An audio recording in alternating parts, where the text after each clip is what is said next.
दोस्तों, मेरे YouTube channel पर मैं आपका स्वागत करता हूं। राष्ट्रपिता महात्मा गांधी जी की अमर कहानी भाग 44 खंड 2। अब तक हमने जाना कि बोअर युद्ध के बाद बापू को लगा कि अब दक्षिण अफ्रीका में उनका विशेष काम नहीं है, अतः उन्होंने स्वदेश आने का विचार अपने सहकारियों और मित्रों को बताया। जब ज़रूरत पड़ेगी तब उनको वापस दक्षिण अफ्रीका आना पड़ेगा। इस शर्त पर गांधी जी को अनुमति मिली। इस अवसर पर उनको बहुत से कीमती उपहार और कस्तूरबा जी को 50 गिन्नियों का हार मिला। बापू ने इसे रख लेना ठीक नहीं समझा, लेकिन कस्तूरबा जी ने यह कहकर इसका विरोध किया कि इतने प्यार से दिए हुए गहने को वापस नहीं करना चाहिए। लेकिन बापू ने कस्तूरबा जी को समझा बुझाकर सारे गहने एक ट्रस्ट के अधीन करके बैंक में रखवा दिए। गांधी जी ने लिखा है कि बाद में कस्तूरबा मेरे मत से सहमत हो गई और हम ऐसे कई मोहपाशों से हम अपने आप को बचा पाए। और उन्होंने लिखा है कि सार्वजनिक कार्यकर्ता को निजी उपहार लेने नहीं चाहिए, ऐसा मेरा मत है। अब आगे स्वदेशी और कांग्रेस महासभा। बापू लिखते हैं, इस तरह मैं हिंदुस्तान जाने को निकला। रास्ते में मॉरिशस लगा, जहाँ जहाज़ बहुत देर तक ठहरता था, इसलिए वहाँ उतरा और मॉरिशस घूमकर वहाँ की परिस्थिति का भरपूर अनुभव किया। एक रात यहाँ के गवर्नर चार्ल्स ब्रूस के यहाँ भी ठहरा। हिंदुस्तान में पहुंचकर कुछ समय घूमने में बिताया। ये साल 1901 था और इस वर्ष कांग्रेस की महासभा कलकत्ता में थी। दिनशा एदल जी वाचा अध्यक्ष थे। मुझे महासभा में जाना था। ये मेरा महासभा का पहला ही अनुभव था। बम्बई में जिस गाड़ी से फिरोज शाह मेहता जाने वाले थे उसी से मैं भी जा रहा था। फिरोज शाह मेहता की शान व शौकत के बारे में मैं जानता था। उन्होंने अपने लिए सलून बुक करवाया था। मुझे उनके साथ एक स्टेशन तक बैठकर जाने की अनुमति मिली। मैं उस स्टेशन पर उनके सलून में गया। उस वक्त वहाँ दिनशा बादशाह और चिमन लाल सेटलवाड भी थे। मुझे देखकर फिरोज शाह मेहता बोले, गांधी, तुम्हारा काम होने लायक नहीं है। तुम जो प्रस्ताव दोगे वो हम महासभा में पास करेंगे, लेकिन जब तक हमारे देश में हमें सत्ता नहीं मिलती तब तक हम कुछ नहीं कर सकते। मैं निराश हो गया। मैंने अपना पक्ष समझाने की कोशिश की, लेकिन बम्बई के बादशाह को मेरे जैसा व्यक्ति क्या समझाएगा। मुझे प्रस्ताव रखने का अवसर मिला, उसी में मैंने संतोष माना। सर दिनशा बोले, गांधी, प्रस्ताव तैयार करके मुझे दिखाओ। मैंने आभार व्यक्त किया और अगले ही स्टेशन पर अपने डिब्बे में चला गया। मैं कलकत्ता पहुंचा। वहाँ महासभा के स्वयं सेवक से मुझे ठहरने के स्थान के बारे में पूछा। उसने मुझे रिपन कॉलेज में जाने को कहा।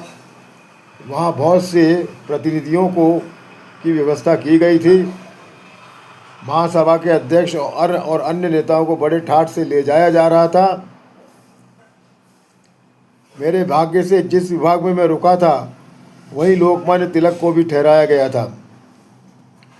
लोकमान्य तिलक जहाँ भी रहते थे वहाँ उनका एक दरबार लग जाता था।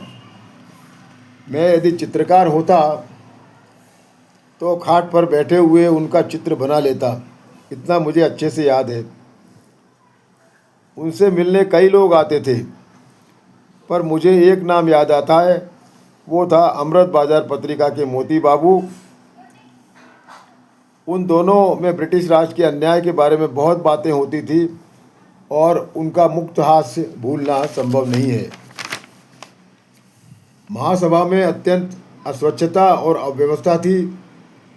किसी भी स्वयंसेवक को कोई काम बताओ तो वो ये काम मेरा नहीं है कहकर टाल देता था। महासभा में उपस्थित प्रतिनिधियों की संख्या की तुलना में पायखाने बहुत कम थे, अतः गंदगी और बदबू फैली रहती थी। मैंने कई स्वयंसेवकों को दक्षिण अफ्रीका की स्थिति के बारे में बताया, लेकिन वे कितना समझते। कांग्रेस महासभा 1 साल में 3 दिन के बाद सुप्त हो जाती थी। तीनों दिनों में कितना प्रशिक्षण प्राप्त कर सकते थे। जैसे स्वयंसेवक वैसे ही प्रतिनिधि, सब आदेश देते थे। स्वयंसेवक को आखिर 3 दिन में प्रतिनिधि भी कितना सीख पाते। इसके साथ ही छुआछूत का भी बोलबाला था। गंदगी तो इतनी थी कि रहने की जगह भी लोग संडास कर देते थे, और किसी स्वयंसेवक को साफ करने को कहो तो वो कहता था यह काम तो भंगी का है, और फिर साफ करने का मान मुझे ही मिलता था।